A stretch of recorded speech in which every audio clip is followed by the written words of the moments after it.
if we get this right. It all hinges on if we get this right. All In is about a feeling that I have in common with Matt and Nick Jackson, the Young Bucks. Who is ready for All In?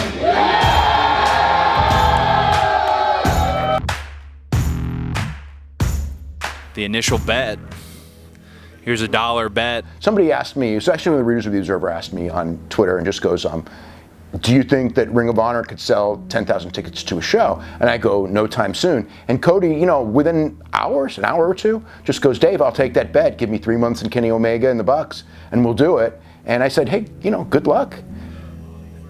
And man, we're so far off from where that started. So thanks, Dave Meltzer. I appreciate the historian he's been for the industry, and I appreciate he took that adversarial approach because that challenge was real. We tried to look it up, and I couldn't find anything since the TV era started that's comparable to what All In is.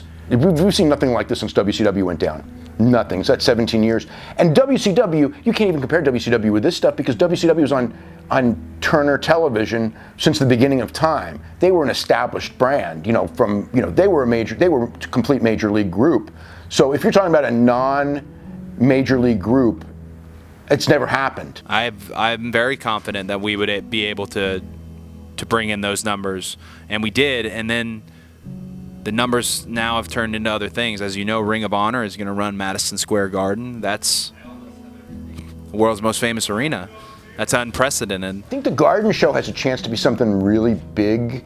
I think the idea of a sold-out Madison Square Garden in New York is probably the biggest thing that you could do to spur all this on, spur a lot of changes in the business. And I think there'll be another and another if we get this right. It all hinges on if we get this right. If All In is what we hope and say it's going to be, if the reality matches the expectation, then yeah, there'll be a Madison Square Garden, and there'll be something else, and there'll be something else.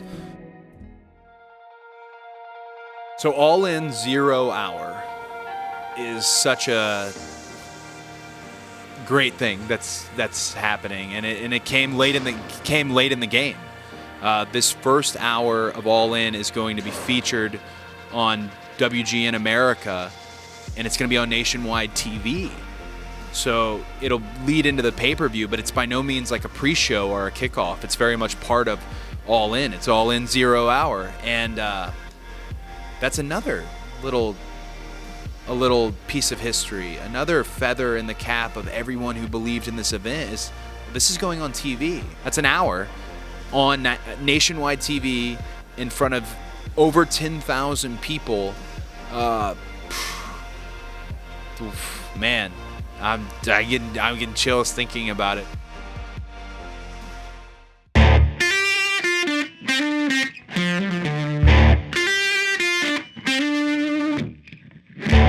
The last 18 months have given me the opportunity to write my own story, to control my own narrative. For the first time in my professional career, I get to say when, I get to say where. Representing not only this current era of women's wrestler, but I've been doing this for 10 years.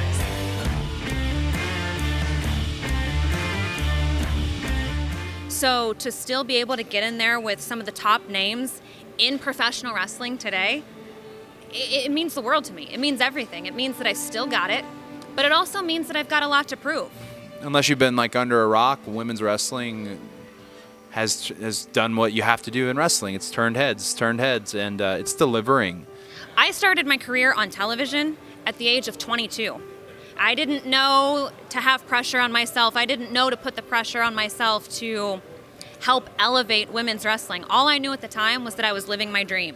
There's a lot of sizzle when you say the women's movement or you go for progress and you go for progress, but when there's substance too, when they match, that's a recipe for ticket sales and just great content. And women's wrestling is absurdly strong. And I think it speaks to what wrestling is today, that there are opportunities like this where I can wrestle for one of the biggest promotions in the entire world tonight, get on a plane and go wrestle for another one of the top promotions in the world tomorrow. what a tough decision to narrow it down to these four that we have. The match being Tessa Blanchard versus Britt Baker versus Chelsea versus Madison. We want that match to really stand out and to really showcase the difference between maybe women's wrestling, in the mid 90s to women's wrestling today. I think every company's doing that. You can't hide from that, and you shouldn't hide from that. They're kicking ass. When I was 10 years old and I fell in love with professional wrestling, my mom may not have understood it, but what she could relate to was that I was her little girl who had a dream. And I chased it. I chased it to the ends of the earth, and I accomplished it. And so for me now, to not only be living my dream, but to be controlling this narrative and to have this story to tell my daughter, and not just my daughter, but any little girl who has a dream to become a professional wrestler, who has a dream to do anything. As cliche as it might sound, I'm living proof that there is absolutely nothing on planet Earth that can stop you from accomplishing your dream if you have the will, the drive, and the desire to do it. I'm literally living proof of that. This is natural for this to happen, but I originally looked at Nick and thought, not so much negative, but I felt like I could see the hesitation in his eyes. I felt like this is when I first looked at him, I felt like he was a bit of a pretend wrestler. He looks the part. He can talk the talk. But watching what him and Flip, the match they had, the level of competition between the two, I look at Nick very differently. And I know he doesn't need my seal of approval. He's the NWA World Champion. But I was very impressed. Very, very impressed. And I trained for everything like it's the biggest night of my life, the biggest match of my life. So I wouldn't train for him any less had I not been impressed by him. But different outlook after that match, and deceivingly big.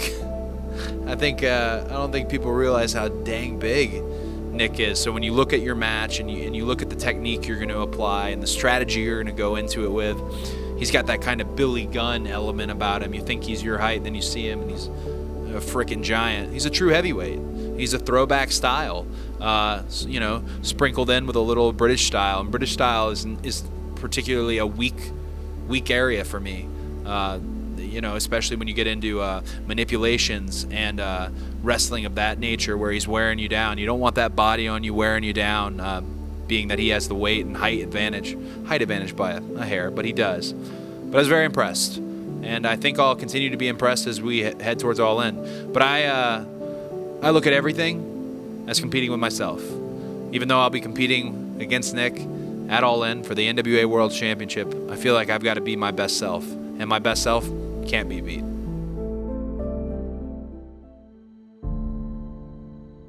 Is it going to get bigger? Because it's like, because of all the money that WWE got in this last deal, I think that a lot of people are like looking at the value of wrestling and completely different than they did even a couple of weeks ago.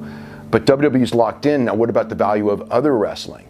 The other wrestling is the hottest it's been, since WCW folded.